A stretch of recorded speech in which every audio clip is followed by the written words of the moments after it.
Le tenkara, technique de pêche ancestrale et traditionnelle japonaise, le tenkara est en passe, après avoir conquis les États-Unis, de séduire pêcheurs confirmés ou néophytes en Europe. Pêche à la mouche développée au fil des siècles au Japon, avec pour seul objectif de nourrir les familles, le tenkara est remarquable par la simplicité de son apprentissage et du matériel nécessaire pour le pratiquer.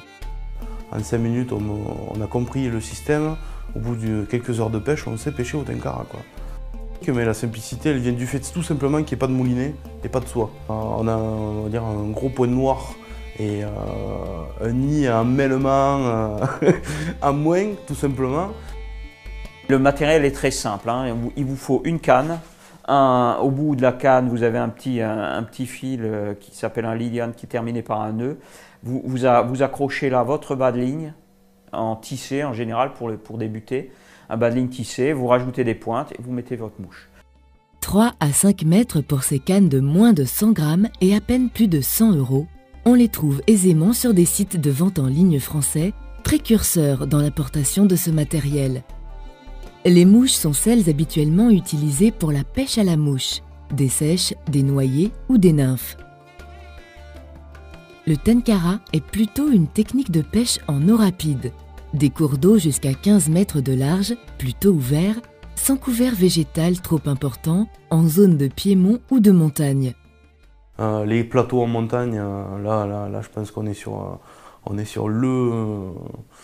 le spot préférentiel, quoi, hein. Les petits cours d'eau de montagne, là c'est vraiment l'extase de pêcher avec un petit matériel léger comme ça. Le faible coût du matériel, l'apprentissage rapide, font du tenkara une technique particulièrement adaptée aux nouveaux pêcheurs, hommes, femmes et enfants, aux touristes qui ne veulent pas s'investir dans ce loisir tout au long de l'année. Ce mode de pêche convient également aux pêcheurs expérimentés qui apprécient une technique tout à fait complémentaire. On peut très bien pratiquer la pêche aux appâts naturels avec une grande canne. On met sa canne tenkara dans le gilet, dans le dos, on ne sait même pas qu'on l'a. Tout d'un coup, les poissons changent totalement d'activité. Au lieu de se nourrir sous l'eau, ils se nourrissent sur l'eau. C'est-à-dire ils vont gober, quoi. À ce moment-là, on sort sa canne, en 2 minutes, on est prêt à pêcher. Le tenkara, c'est une autre manière de concevoir la pêche, une autre façon d'aborder la rivière, la nécessité de se fondre dans la nature.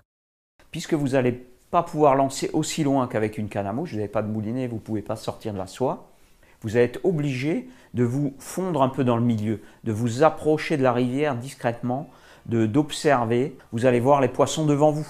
Une fois que vous avez un poisson, vous n'avez pas de moulinet, donc vous allez toujours maintenir le poisson assez proche de vous. On est plus dans un corps à corps avec le poisson. Vous sentez tous les coups de tête, tous les mouvements du poisson.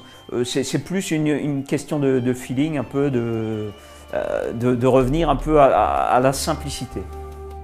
Technique complémentaire et facile d'apprentissage, faible poids et faible coût, symbiose avec la nature, le tenkara, qui charme un public de plus en plus large, semble être une opportunité pour le département des Pyrénées-Atlantiques qui possède en outre tous les atouts pour devenir la destination idéale en Europe pour cette pratique.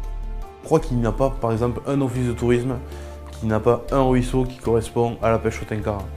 C'est aussi une façon de séduire une autre clientèle, des gens qui ne pêchaient pas et qui, au travers de la simplicité de la technique, du faible coût et de la qualité des rivières qu'on peut avoir chez nous, vont se décider finalement à aller à la pêche, quoi.